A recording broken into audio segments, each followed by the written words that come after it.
ನ್ಯಾಯಬೆಲೆ ಅಂಗಡಿಯಲ್ಲಿ ಈ ಕೆವೈಸಿಗೆ ತಾತ್ಕಾಲಿಕವಾಗಿ ತಡೆ ನೀಡಲಾಗಿದೆ. ಸರ್ವರ್ ಡೌನ್ ಬೆನ್ನಲ್ಲೇ ಈ ಕೆವೈಸಿಗೆ ತಾತ್ಕಾಲಿಕ ಬ್ರೇಕ್ ನೀಡಲಾಗಿದೆ. ನ್ಯಾಯಬೆಲೆ ಅಂಗಡಿಯಲ್ಲಿ ಈ ಕೆವೈಸಿಗೆ ತಾತ್ಕಾಲಿಕ ತಡೆಯನ್ನ ನೀಡಲಾಗಿದೆ. ಸರ್ವರ್ ಡೌನ್ ಬೆನ್ನಲ್ಲೇ ಈ ಕೆವೈಸಿಗೆ ತಾತ್ಕಾಲಿಕ ಬ್ರೇಕ್ ನೀಡಲಾಗಿದೆ.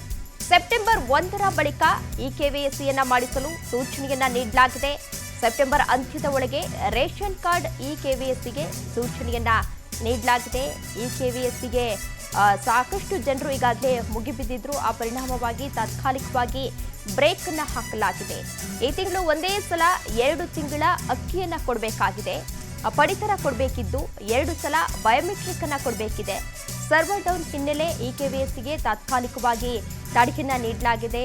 ಅರ್ಹ ಫಲಾನುಭವಿಗಳನ್ನು ಗುರುತಿಸಲು ಕೇಂದ್ರದಿಂದ 5 ವರ್ಷಕ್ಕೊಮ್ಮೆ ಈ ಕೆವೈಸಿಯನ್ನ ಈಗಾಗಲೇ ನಡೆಸಲಾಗುತ್ತೆ. ಇದೇ ವಿಚಾರಕ್ಕೆ ಸಂಬಂಧಪಟ್ಟಂತೆ ಇದೀಗ ಇಲ್ಲಿ ಕೆಲವೊಂದಷ್ಟು ಸೂಚನೆಯನ್ನ ಮಾಡಲಾಗಿದೆ. ಏನು ತಂಬನ್ನ ಕೊಡಬೇಕಿತ್ತು ಅದನ್ನ ಒಂದು ಸೆಪ್ಟೆಂಬರ್ 1ರ ಬಳಿಕ ಸೆಪ್ಟೆಂಬರ್ ಅಂತ್ಯದ ಒಳಗೆ ರೇಷನ್ ಕಾರ್ಡ್ ಈ ಕೆವೈಸಿಗೆ ಒಂದು ಸೂಚನೆಯನ್ನ ನೀಡಲಾಗಿತ್ತು. ಸೆಪ್ಟೆಂಬರ್ 1ರ ಬಳಿಕ ಈ ಕೆವೈಸಿಯನ್ನ ಮಾಡಿಸಲು ಈಗಾಗಲೇ ಸೂಚನೆಯನ್ನ ನೀಡಲಾಗಿದೆ. ಅಂದ್ರೆ ಒಂದು ರೇಷನ್ ಅನ್ನ ಒಂದು ನ್ಯಾಯಬೆಲೆ ಅಂಗಡಿಯಲ್ಲಿ ಒಂದು ಅಕ್ಕಿಯನ್ನ ತೆಗೆದುಕೊಳ್ಬೇಕು ಅಂತ ಅಂದ್ರೆ ಮೊದಲು ಹೋಗಿ ಒಂದು ತಂಬನ್ನ ಕೊಡಬೇಕು. ತಂಬ್ ಕೊಟ್ಟಾದ ಬಳಿಕ ಅವರಿಗೆ ರೇಷನ್ ಅನ್ನ ವಿತರಿಸಲಾಗುತ್ತೆ. ಆದ್ರೆ ಈಗ ಸರ್ವರ್ ಡೌನ್ ಕಡಿಮೆ ಇರುವಂತಹ ಹಿನ್ನೆಲೆಯಲ್ಲಿ ಅಂದ್ರೆ ಸರ್ವರ್ ಡೌನ್ ಆಗಿರುವಂತಹ ಹಿನ್ನೆಲೆಯಲ್ಲಿ ಸೆಪ್ಟೆಂಬರ್ 1ರ ಬಳಿಕ ಈ ಕೆವೈಸಿಯನ್ನ ಮಾಡಿಸಲು ಸೂಚನೆಯನ್ನ ನೀಡಲಾಗಿದೆ.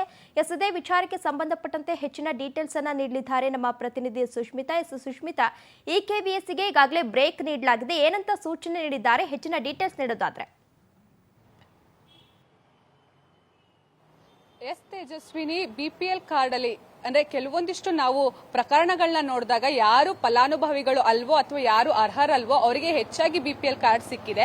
ಹೀಗಾಗಿ ಯಾರು ಅರ್ಹರಲ್ವೋ ಅಂತಹ ಬಿಪಿಎಲ್ ಕಾರ್ಡ್ ಅನ್ನ ಡಿಲೀಟ್ ಮಾಡುವಂತಹ ಉದ್ದೇಶದಿಂದಾಗಿ ಇದೀಗ ಈ ಕೆವೈಸಿಯನ್ನ ಕಡ್ಡಾಯವಾಗಿ ಇವಾಗ ಆಹಾರ ಇಲಾಖೆ ಮಾಡಿರುವಂತಹದ್ದು. ಕೇಂದ್ರ ಪ್ರತಿ ವರ್ಷ 5 ವರ್ಷಕ್ಕೊಮ್ಮೆ ಈ ಒಂದು ಈ ಕೆವೈಸಿಯನ್ನ ಮಾಡುತ್ತೆ. ಜೊತೆಗೆ ಅನೇಕರು ಡೆತ್ ಆಗಿರ್ತಾರೆ ಅಥವಾ ಬೇರೆ ಕಡೆ ಹೋಗಿರ್ತಾರೆ, ಅವರ ಹೆಸರಲ್ಲಿ ಬೇರೆಯವ್ರು ತಗೊಳ್ಳೋದಾಗಿರ್ಬೋದು ಅಥವಾ ಯಾರು ಮರಣ ಹೊಂದಿದಾರೋ ಅವ್ರ ಹೆಸರಲ್ಲಿ ರೇಷನ್ ಅನ್ನ ತೆಗೆದುಕೊಳ್ಳುವಂತಹ ಪ್ರಕ್ರಿಯೆ ಆಗ್ತಾ ಇರುತ್ತೆ. ಹೀಗಾಗಿ ಇದೆಲ್ಲವನ್ನು ಕೂಡ ಡಿಲೀಟ್ ಮಾಡುವಂತಹ ಉದ್ದೇಶದಿಂದಾಗಿ ಪ್ರತಿ 5 ವರ್ಷಕ್ಕೊಂದ್ಸಲ ಈ ಕೆವೈಸಿಯನ್ನ ಮಾಡಿಸಲಾಗುತ್ತೆ. ಅದೇ ರೀತಿಯಲ್ಲಿ ಈ ವರ್ಷವೂ ಕೂಡ ರಾಜ್ಯ ಸೇರಿದಂತೆ ಇಡೀ ದೇಶಾದ್ಯಂತ ಈ ಕೆವೈಸಿಯನ್ನ ಬಿಪಿಎಲ್ ಕಾರ್ಡ್ಗೆ ಮಾಡಲಾಗ್ತಾ ಇದೆ. ಈ ಒಂದು ಈ ಕೆವೈಸಿಯಲ್ಲಿ ಏನು ಅಂತ ಹೇಳಿದ್ರೆ ಯಾರೆಲ್ಲ ರೇಷನ್ ಕಾರ್ಡ್ ಅಲ್ಲಿ ಹೆಸರಿರುತ್ತೋ ಅವರು ರೇಷನ್ ಅಂಗಡಿಗೆ ಹೋಗಿ ನ್ಯಾಯಬೆಲೆ ಅಂಗಡಿಗೆ ಹೋಗಿ ತಂಬನ್ನ ನೀಡಬೇಕಾಗತ್ತೆ. ತಂಬನ್ನ ನೀಡಿದ ನಂತರ ಇವರು ಅರ್ಹರಿದ್ದಾರೆ ಅಥವಾ ಇವರು ಬದುಕಿದ್ದಾರೆ, ಇವರಿಗೆ ರೇಷನ್ ಅನ್ನ ಕೊಡಬೇಕು ಅನ್ನೋದು ಅಲ್ಲಿ ಅಪ್ರೂವ್ ಆಗತ್ತೆ. ಸೊ ಹೀಗಾಗಿ ಈ ಒಂದು ಈ ಕೆವೈಸಿಯನ್ನ ಮಾಡಿಸ್ಲಿಕ್ಕೆ ಇವಾಗ ಎಲ್ಲರೂ ಕೂಡ ಒಮ್ಮೆಲೆ ಜನರು ನ್ಯಾಯಬೆಲೆ ಅಂಗಡಿಗೆ ಹೋಗ್ತಾ ಇರೋದ್ರಿಂದಾಗಿ ಸರ್ವರ್ ಸಿಕ್ಕಾಪಟ್ಟೆ ಬಿಸಿ ಆಗಿದೆ.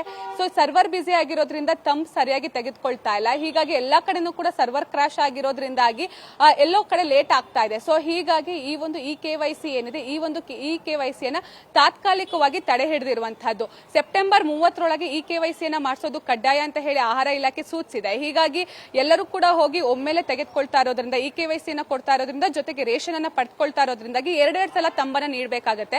ಸೊ ಹೀಗಾಗಿ ಒಂದು ಕಡೆ ತೊಂದರೆ ಆಗ್ತಾ ಇದೆ. ಹೀಗಾಗಿ ತಾತ್ಕಾಲಿಕವಾಗಿ ಈ ಒಂದು ಈ ಕೆವೈಸಿಗೆ ಬ್ರೇಕ್ ಅನ್ನ ಹಾಕಿರುವಂತದ್ದು. ಅಂದ್ರೆ ಆಗಸ್ಟ್ 31ರವರೆಗೂ ಕೂಡ ಈ ಕೆವೈಸಿಯನ್ನ ಮಾಡೋದು ಬೇಡ, ಕೇವಲ ರೇಷನ್ ಅನ್ನ ನೀಡಿ ಅಂತ ಹೇಳಿ ನ್ಯಾಯಬೆಲೆ ಅಂಗಡಿಗಳಿಗೆ ಸೂಚನೆಯನ್ನ ನೀಡಿರುವಂತದ್ದು. ಹೀಗಾಗಿ ಸೆಪ್ಟೆಂಬರ್ 1ರ ಬಳಿಕ ಮತ್ತೆ ಈ ಕೆವೈಸಿಯನ್ನ ರೇಷನ್ ಅಂಗಡಿಗಳಲ್ಲಿ ಮಾಡಲಾಗುತ್ತೆ. ಅದಾದ ನಂತರ ಸಾರ್ವಜನಿಕರು ಹೋಗಿ ತಮ್ಮ ಈ ಕೆವೈಸಿಯನ್ನ ತಮ್ಮ ನ್ಯಾಯಬೆಲೆ ಅಂಗಡಿಯಲ್ಲಿ ಮಾಡಿಸ್ಕೊಳ್ಬಹುದಾಗಿದೆ. ತೇಜಸ್ವಿನಿ. ಓಕೆ, ಧನ್ಯವಾದ ಸುಷ್ಮಿತಾ ತಮ್ಮೆಲ್ಲ ಡೀಟೇಲ್ಸ್ಗಾಗಿ.